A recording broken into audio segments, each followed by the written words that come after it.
Let's talk about what is object-oriented programming and why do we need it.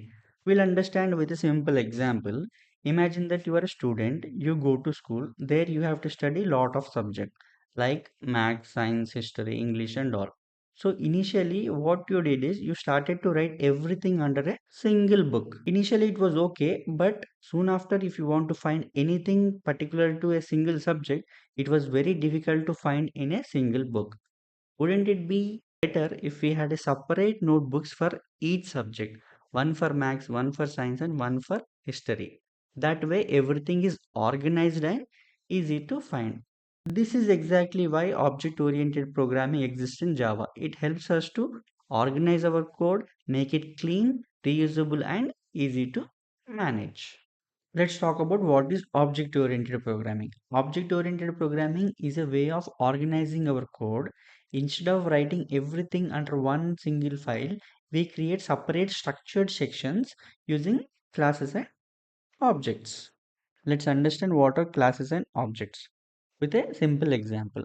Let's take a car company want to manufacture a new model car.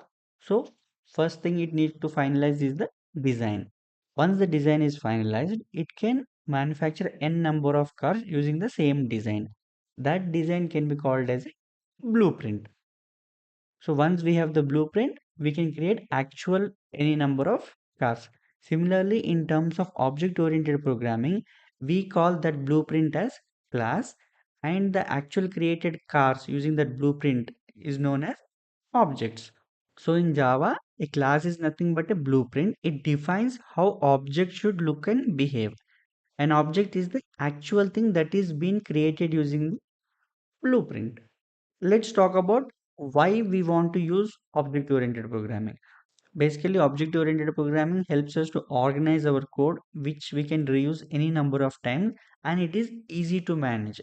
Imagine if we don't have object oriented programming, then we need to write everything under one file, and it is very hard to find or do any changes to it, and there will be a lot of code repetition. With the help of object-oriented programming, code is divided into classes and objects, easy to find and update things. There is a code reusability as we don't need to rewrite everything. Whatever it is written, we can reuse them. Let's understand in detail about classes and objects in Java. Imagine that you are an architect designing houses. Before building, first thing you need to do is you should have a blueprint.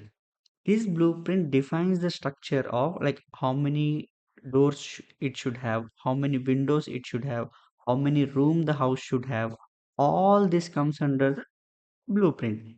In terms of object oriented programming, we call this blueprint as a class. And this actual house is built using the blueprint is called as objects. If we observe the blueprint of the house closely, we can identify that every house has certain properties like number of windows it have, number of doors it have, number of rooms it have. In addition to that, and there are some actions in the house. Open the door, turn on the light.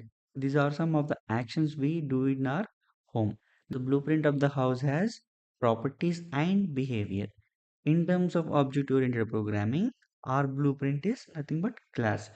So every class has variables and methods. Properties are called as variables, behaviors are called as methods. Let's write our first Java class using methods and variables.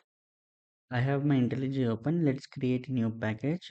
Right click on SRC, new package. I call it object oriented programming. Enter and right click on package, new Java class, house. So our class is created. So every class has properties and methods. So let me create few properties. Private in number of rooms. Let me duplicate it. Number of windows and doors. We have created properties. Let's create methods. Public void open door. Inside it, add some statement door open. This is a simple class which has properties and method. Coming videos, we will create more classes and we will create objects of these classes. I hope you got an idea about what is object-oriented programming, what are classes, what are objects, why we need object-oriented programming and all. In the next video, we will create few classes and their objects.